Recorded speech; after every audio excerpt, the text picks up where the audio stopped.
Hello friends, orbit path YouTube channel में आप लोग का स्वागत है। आज हम लोग पढ़ने वाले हैं भारत के वन।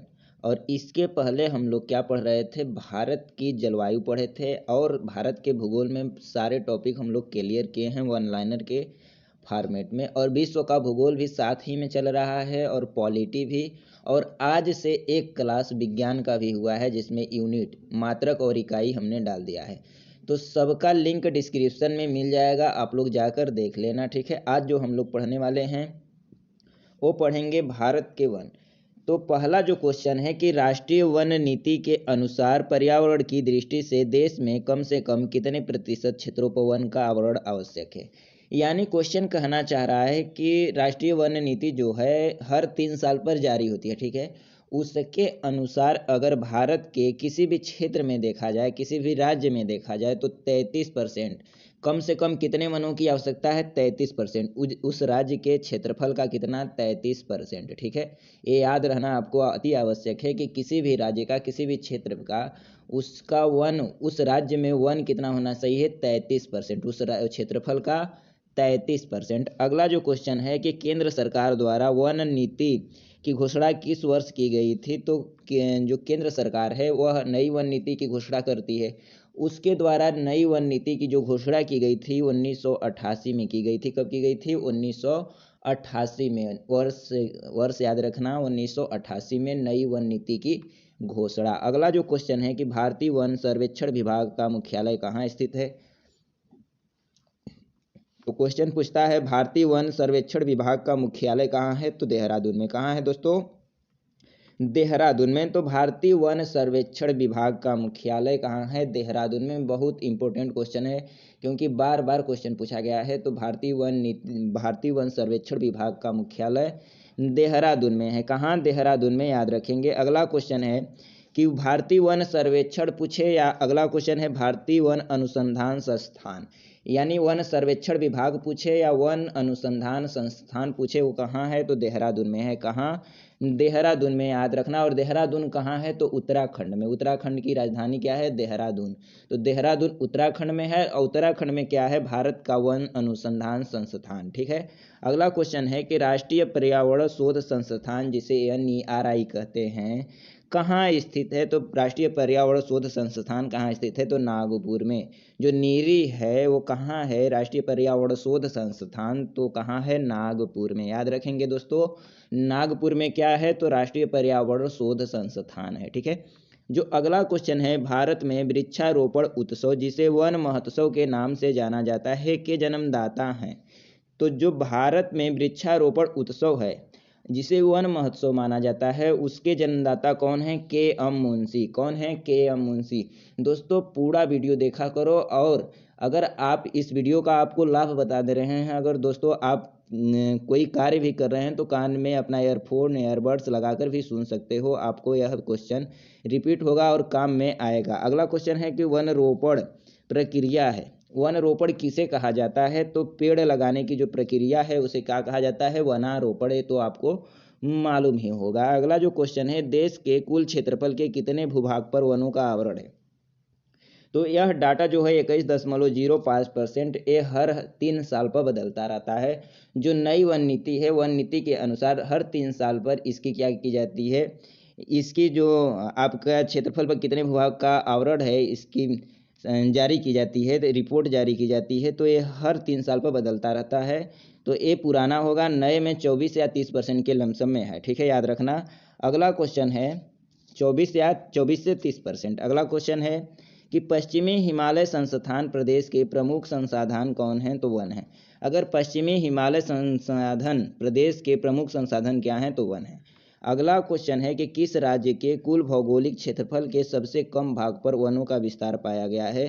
तो अगर कोई राज्य पूछे कि उसके भौगोलिक क्षेत्रफल में कौन सा ऐसा राज्य है जिसमें सबसे कम वन पाया गया है, तो वह हरियाणा है। कौन है, हरियाणा है। कौन है, हरियाणा है। अगला क्वेश्चन है कि पारिस्थितिक संतुलन बनाए रखने के लिए न्यूनतम वन आवरण होना अनिवार्य है।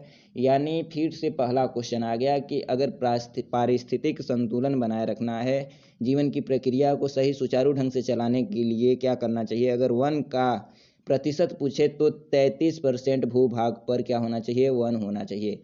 किसी राज्य या किसी देश के क्षेत्रफल का 33%, बिल्कुल इतना याद रखना 33%। अगला क्वेश्चन है कि वृक्षादित क्षेत्र सर्वाधिक है कहाँ? पूर्वी दक्कन में। अगर वृक्षादित क्षेत्र पूछे सर्वाधिक कहाँ है? पूर्वी दक्कन में। अगला जो क्वेश्चन है, भारत में अधिकांश वन संपदा का मालिक कौन है? तो भारत में जो अधिकांश वन संपदा का मालिक है वह कौन है? राज्य। कौन है? राज्य है। हर एक राज्य में अलग अलग वन क्षेत्रफल है और अधिकांश वन संपदा का मालिक अगर पूछा तो कौन है? राज्य है। अगला क्वेश्चन जो है इम्पोर्टेंट है कि भारत में मैंग्रोव वनस्पति मुख्यतः पाई जाती है कहाँ? सुंदरवन में।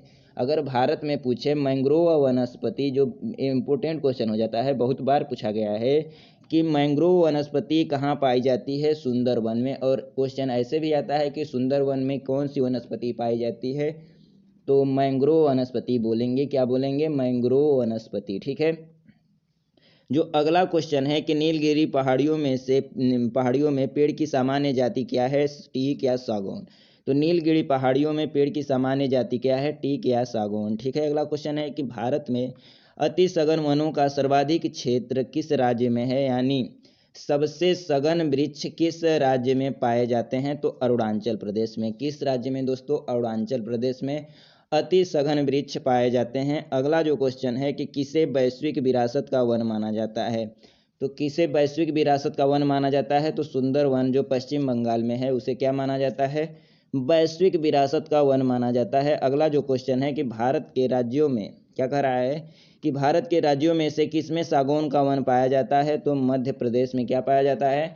सागौन का वन पाया जाता है। किसमें दोस्तों? मध्य प्रदेश में। किसमें? मध्य प्रदेश में। और मध्य प्रदेश कौन सा कटिबंधीय में आता है? उष्ण कटिबंधीय पर्वतीय वन में आता है। कौन? मध्य प्रदेश। तो मध्य प्रदेश में सागौन का वृक्ष अधिक पाया जाता है। किसमें? मध्य प्रदेश में। याद रखेंगे दोस्तों। अगला क्वेश्चन है कि देश के सर्वाधिक क्षेत्रफल पर किस प्रकार के वन पाए जाते हैं? तो सर्वाधिक क्षेत्रफल पर किस प्रकार के वन पाए जाते हैं? तो उष्णार्ध पतझड़ वन। उष्णार्ध पतझड़ वन सर्वाधिक क्षेत्रफल पर पाए जाते हैं। अगर भारत के सर्वाधिक क्षेत्रफल पर पूछे कि कौन सा वन पाए जाते हैं? तो उष्णार्ध पतझड़ वन पाए जाते हैं। कौन? उष्णार्ध पतझड़ वन। अगला क्वेश्चन है कि दलदलीय जो अथवा ज्वार भाटा क्षेत्रों में पाए जाने वाले वन को क्या कहा जाता है? तो जो दलदलीय क्षेत्र हैं जहां ज्वार भाटा अधिक आता है वहां पर जो पाए जाने वाले वन हैं उनको क्या कहा जाता है? Mangrove one. क्या कहा जाता है? मैंग्रोव वन क्या कहा जाता है? क्या कहा जाता है दोस्तों? Mangrove one. कहाँ? जहाँ दलदली भूमि हो, ज्वार भाटा आते हों, उस क्षेत्रों में क्या पाया जाता है? Mangrove one. अगला क्वेश्चन है कि भारत में मैंग्रोव वनस्पति का सर्वाधिक विस्तार किस राज्य में माना जाता है? तो पश्चिम बंगाल में। और पश्चिम बंगाल में ही सुंदरवन का डेल्टा है। ठीक है। तो भारत में मैंग्रोव वनस्पति का सर्वाधिक विस्तार अगर माना जाए तो किस राज्य में है? तो पश्चिम बंगाल में। किस राज्य में? पश्चिम बंगाल में। अगला जो क्वेश्चन है दोस्तों कि भारत में चंदन की लकड़ी के वन सबसे अधिक कहाँ पाए जाते हैं? तो चंदन के लकड़ी की बात करें तो नीलगिरी की पहाड़ियों में क्या पाए जाते हैं? चंदन की लकड़ी। तो नीलगिरी की पहाड़ियों में कहाँ क्या पाए जाते हैं? चंदन की लकड़ी सबसे अधिक पाई जाती है। कहाँ? नीलगिरी की पहाड़ियों में। अगर नीलगिरी की सबसे ऊंची चोटी पूछे तो क्या बताएंगे? दोदा बेटा। नीलगिरी की सबसे ऊंची चोटी दोदा बेटा। अगला क्वेश्चन है कि साइलेंट वैली के चर्चित होने का कारण क्या है? जो साइलेंट वैली है उसके चर्चित होने का कारण जैव विविधता एवं सदाबहार वन का संरक्षण करना क्या है? उसकी चर्चित होने का रीजन है। साइलेंट वैली जो है उसके चर्चित होने का जो रीजन है उसका कारण है जैव विविधता। यानी जैव विविधता का मतलब वहाँ अनेक प्रकार के जीव पाए जाते हैं। और सदाबहार वन। सदाबहार वन किसे कहते हैं? जो वर्ष भर हरे भरे रहते हैं उसे क्या कहते हैं? सदाबहार वन। उसका संरक्षण क्या होता है? साइलेंट वैली के चर्चित होने का कारण है। अगला क्वेश्चन है कि फूलों की घाटी। फूलों की घाटी कहाँ स्थित है? तो उत्तराखंड में क्या है? फूलों की घाटी। अगला क्वेश्चन है कि शांत घाटी कहाँ अवस्थित है? तो केरल में शांत घाटी अवस्थित है। दोस्तों अगर क्वेश्चन पूछे कि शांत घाटी कहाँ अवस्थित है तो केरल में। फूलों की घाटी उत्तराखंड में। फूलों की घाटी उत्तराखंड में, शांत घाटी केरल में। ठीक है। अगला क्वेश्चन है कि पश्चिमी घाट पर पाए जाने वाली वनस्पति का प्रकार कैसा है? अगर पश्चिमी घाट जैसे हमारा भारत हुआ तो भारत का जो निचला हिस्सा है इस तरह से है। इधर क्या है? पश्चिमी घाट है और इधर क्या है? पूर्वी घाट। यही क्वेश्चन पूछ रहा है कि पश्चिमी घाट पर पाई जाने वाली वनस्पति किस प्रकार की है? तो पश्चिमी घाट पर अगर वनस्पति पूछे तो वह कैसा है? सदाहरित। यानी जो वर्ष भर हरे भरे रहते हैं सदाबहार वन, उसी तरह के वन क्या पाए जाते हैं, पश्चिमी घाट में पाए जाते हैं। दोस्तों अगला जो क्वेश्चन है कि किन पहाड़ियों पर उष्णकटिबंधीय सदाबहार वन पाए जाते हैं, तो नीलगिरी पहाड़ियों पर उष्णकटिबंधीय सदाबहार वन पाए जाते हैं। किस पे, नीलगिरी के पहाड़ियों पर। अगर उष्णकटिबंधीय सदाबहार वन की बात करें दोस्तों, तो यहाँ क्या होता है, वर्षा 200 सेंटीमीटर से अधिक होती है और तापमान जो है 22 से 23 डिग्री सेल्सियस होता है। और यहाँ के पेड़ पतले, लंबे व सघन होते हैं। लकड़ियाँ क्या होती हैं, कठोर होती हैं। वर्षा की ज़्यादा ज़रूरत होती है।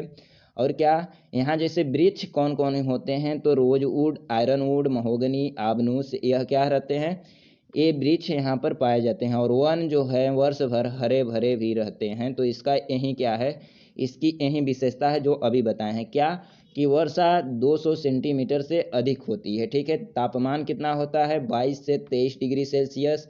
पेड़ लंबे पतले सघन होते हैं, लकड़ियाँ कठोर होती हैं, वर्षा की ज़्यादा ज़रूरत होती है।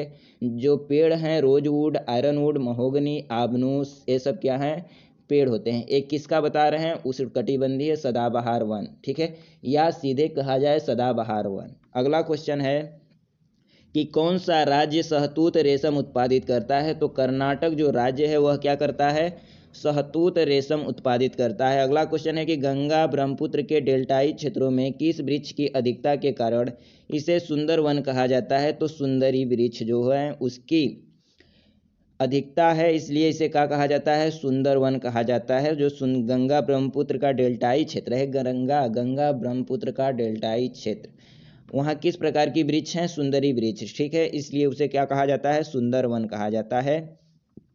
अगला क्वेश्चन है कि भारत में चंदन की लकड़ी के लिए प्रसिद्ध राज्य कौन सा है, तो कर्नाटक दोस्तों प्रसिद्ध राज्य है किसके, चंदन की लकड़ी के लिए। अगला जो क्वेश्चन है कि तेंदू पत्ते का मुख्य उत्पादक राज्य है। अगर तेंदू का पूछे कि तेंदू पत्ते का मुख्य उत्पादक राज्य कौन है, तो मध्य प्रदेश को कह देंगे। क्या कि तेंदू पत्ते जब सबसे अधिक कहाँ होते हैं, मध्य प्रदेश में। तेंदू आप लोग नाम सुने होंगे, तो तेंदू पत्ते का मुख्य उत्पादक राज्य कौन है, मध्य प्रदेश। फिर से बोल रहा हूँ, तेंदू पत्ते का मुख्य उत्पादक राज्य कौन है, तो मध्य प्रदेश। अगला क्वेश्चन है भारत में जैव विविधता के ताप स्थल है।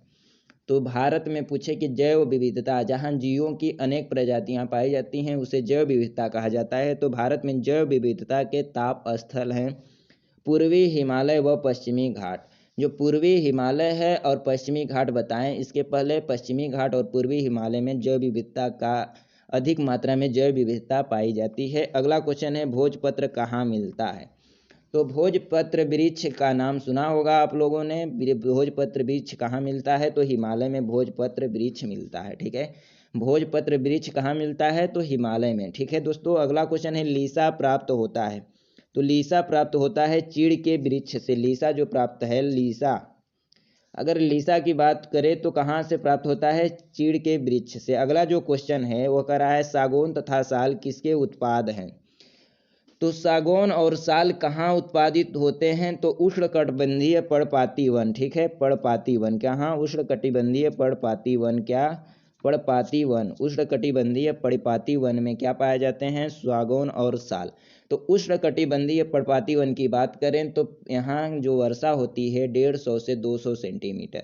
सदाबहार वन, उष्णकटिबंधीय सदाबहार वन या सदाबहार वन, ठीक है, वहाँ कितनी होती है, 200 सेंटीमीटर से अधिक वर्षा होती है।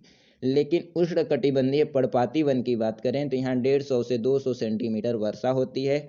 और जो तापमान है इसका 25 डिग्री सेल्सियस होता है, जिसके कारण यहाँ गर्मी ज़्यादा और पानी कम पड़ते हैं। ठीक है, इसमें क्या पाए जाते हैं, पतझड़ वाले वन पाए जाते हैं। जहाँ गर्मी ज़्यादा होती है वहाँ पतझड़ वाले वन पाए जाते हैं, जैसे आम हो गया, जामुन हो गया, साल हो गया, शीशम हो गया, सागौन हो गया, महुआ हो गया, ये सब क्या पाए जाते हैं, यहाँ वृक्ष पाए जाते हैं। दोस्तों इन वनों को मानसूनी वन भी कहते हैं। भारत में ये वन सर्वाधिक भी होते हैं। ठीक है, तो उष्णकटिबंधीय पर्णपाती वन क्या होते हैं, वर्षा 150 से 200 सेंटीमीटर होती है और ये भारत में सर्वाधिक पाए जाते हैं। जैसे वृक्ष में हो गए आम हो गए, जामुन, साल, शीशम, सागौन, ये भारत में सर्वाधिक मात्रा में पाए जाते हैं। तो पर्णपाती वन यही होते हैं। 2 वन तो जरूर याद रखना, उष्णकटिबंधीय सदाबहार वन और पर्णपाती वन। उष्णकटिबंधीय सदाबहार वन वे होते हैं जहाँ 200 सेंटीमीटर से अधिक वर्षा होती है। वृक्ष पतले लंबे सघन होते हैं, लकड़ियाँ कठोर होती हैं, वर्षा ज़्यादा की ज़रूरत होती है।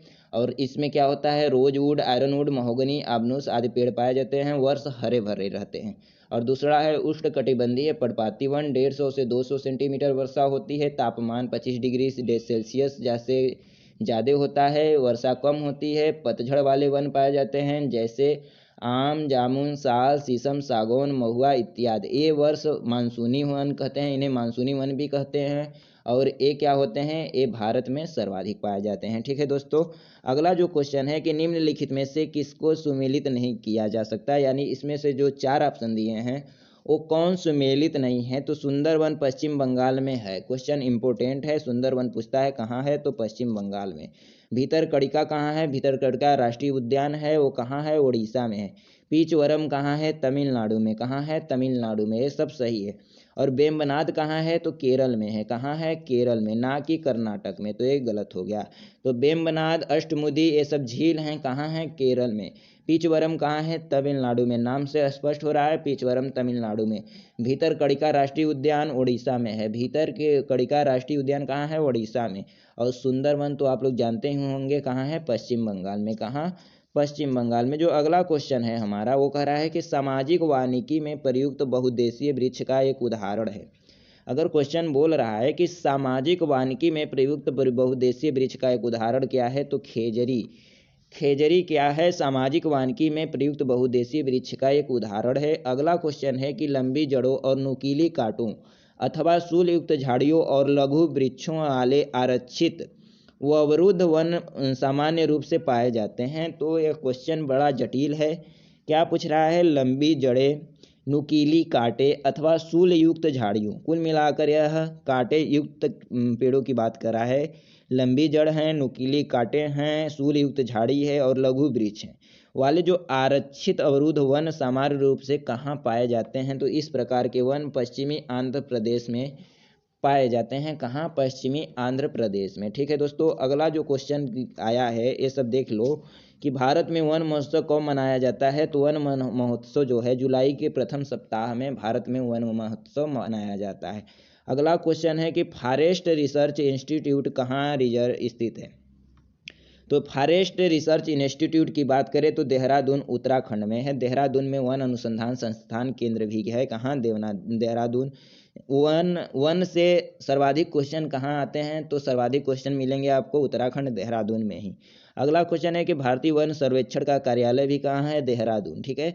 अगला क्वेश्चन है चिपको आंदोलन का संबंध किससे है। वनों के काटने से रोकने से क्या है, वनों को काटने से रोकने से क्या है, चिपको आंदोलन का संबंध है। क्वेश्चन कई बार पूछा गया है कि चिपको आंदोलन का संबंध किससे है। अगला क्वेश्चन है कि चिपको आंदोलन किसने चलाया। तो चिपको आंदोलन, ये तो अति महत्वपूर्ण क्वेश्चन हो जाता है। चिपको आंदोलन किसने चलाया, तो सुंदरलाल बहुगुणा ने क्या चलाया, चिपको आंदोलन चलाया।